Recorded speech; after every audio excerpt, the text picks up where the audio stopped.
Okay, next definition है हमारे पास row matrix. Third जो टाइप्स है मैट्रिक्स की वो क्या है? Row matrix. रो मैट्रिक्स एक ऐसा मैट्रिक्स हो जिसके अंदर सिर्फ कितनी रो हो? एक ही रो हो। A matrix has only one row is called row matrix. ऐसा मैट्रिक्स जिसके अंदर एक ही रो हो उसे कहेंगे रो मैट्रिक्स। ठीक है, जैसे कि फॉर एग्जांपल अगर हमारे पास एक मैट्रिक्स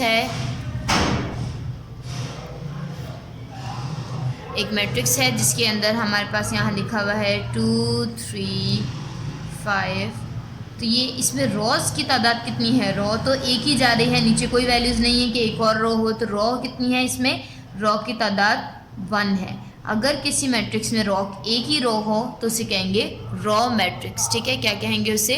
हम कहेंगे उसे रो मैट्रिक्स। ऐसा मैट्रिक्स जिसके अंदर रो की तादाद 1 हो।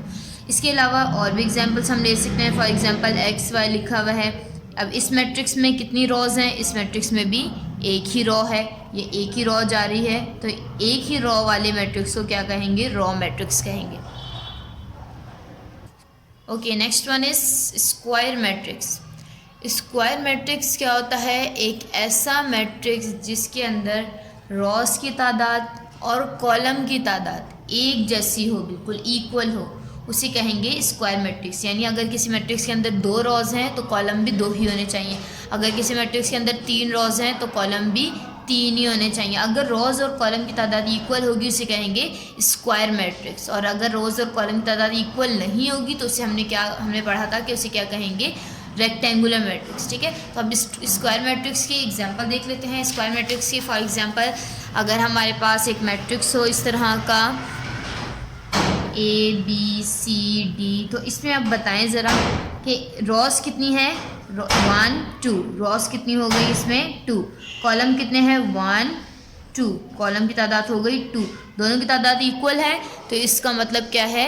ये है स्क्वायर मैट्रिक्स। इसी तरह अगर एक और एग्जांपल ले लेते हैं हम। फॉर एग्जांपल हमारे पास वैल्यूज़ हैं 3 2 1 5 0 9। फॉर एग्जांपल एक ऐसा मैट्रिक्स है जिसके अंदर अब देखें कितने रोज़ हैं? 1 2 3। रोज़ की तादाद कितनी हो गई? रोज़ की तादाद इसमें 3 हो गई। अब इसमें देखिए कॉलम की तादाद कितनी है? 1 2 3। कॉलम भी इसके अंदर कितने हो गए? 3। दोनों की तादाद इक्वल है, इसका मतलब ये कौन सा मैट्रिक्स है? Square matrix. अगर इक्वल नहीं होते तो इसका मतलब ये कौन सा मैट्रिक्स होता? रेक्टेंगुलर मैट्रिक्स होता। नेक्स्ट डेफिनेशन है हमारे पास डायगोनल मैट्रिक्स। डायगोनल मैट्रिक्स किसे कहते हैं? एक ऐसा मैट्रिक्स जिसके तमाम एलिमेंट्स उस मैट्रिक्स के अंदर 0 हों, लेकिन जो डायगोनल वाली वैल्यूज़ हैं, यानी ऐसे वाली जो 2 वैल्यूज़ आएंगी यहाँ पर, वो कोई ना कोई नंबर लिखा हुआ हो और बाकी वैल्यूज़ क्या हो? 0। जैसे कि यहाँ पर भी है डायगोनल इसे कहते हैं। ठीक है, डायगोनल किसे कहते हैं? डायगोनल ऐसी साइड को कहते हैं। फॉर एग्जांपल अगर कोई मैट्रिक्स है तो यहाँ वाली वैल्यू और यहाँ वाली वैल्यू ये क्या कहलाती हैं? इसका डायगोनल कहलाती हैं। ठीक है, बाकी ये डायगोनल में कोई ना कोई नंबर लिखा हुआ हो और बाकी दोनों नंबर क्या हो? 0 हो, तो उसे कहते हैं डायगोनल मैट्रिक्स। जैसे कि फॉर एग्जांपल यहाँ पर आपको ये दिखाया जा रहा है, इसमें देखिए डायगोनल इसका ये है, डायगोनल में कोई ना कोई नंबर मौजूद है 3 और 5 और बाकी दोनों नंबर क्या है? इसमें 0 है, जिसका मतलब ये कौन सा मैट्रिक्स है? डायगोनल मैट्रिक्स है। फिर यहाँ पर भी देखें इस वाले मैट्रिक्स में भी डायगोनल में वैल्यूज़ मौजूद है, एक है 6, एक है -6 और बाकी दोनों नंबर क्या है? 0। तो ये भी कौन सा मैट्रिक्स है? ये भी एक डायगोनल मैट्रिक्स है। ठीक है, अब हम नेक्स्ट पढ़ते हैं। नेक्स्ट है हमारे पास स्केलर मैट्रिक्स। स्केलर मैट्रिक्स क्या होता है? एक ऐसा मैट्रिक्स जिसके अंदर 2 वैल्यूज़ तो 0 हों, लेकिन जो डायगोनल वाली वैल्यूज़ हैं वो सेम हो बिल्कुल। डायगोनल में ज़रूरी नहीं है कि यहाँ पर 3 है तो यहाँ पर भी 3 हो, यहाँ 3 5 है तो यहाँ पर 5 हो, कोई भी वैल्यूज़ हो, बस वैल्यूज़ हों।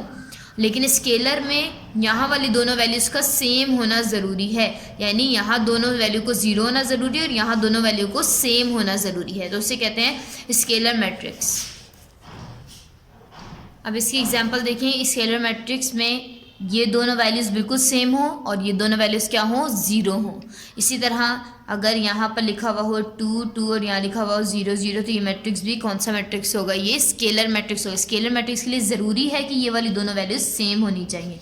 डायगनल के लिए बस ये ज़रूरी है कि यहाँ दोनों नंबर होने चाहिए, चाहे कोई भी नंबर हो, बाकी वैल्यू ज़ीरो होनी चाहिए। इसके लिए दो वैल्यूज़ ज़ीरो तो होनी चाहिए, लेकिन जो दो वैल्यूज़ हों यहाँ पर वो बिल्कुल सेम हो। अच्छा, इसके अलावा अब देखें, अब ये अगर यहाँ पर मैं इस तरह से लिख दूँ तो ये डायगनल में दो वैल्यूज़ जो लिखी हुई है वो सेम नहीं है, तो ये स्केलर मैट्रिक्स नहीं होगा। ये कौन सा मैट्रिक्स होगा? ये डायगनल मैट्रिक्स होगा। ठीक है, स्केलर के लिए यहाँ सेम होना ज़रूरी है वैल्यूज़ का।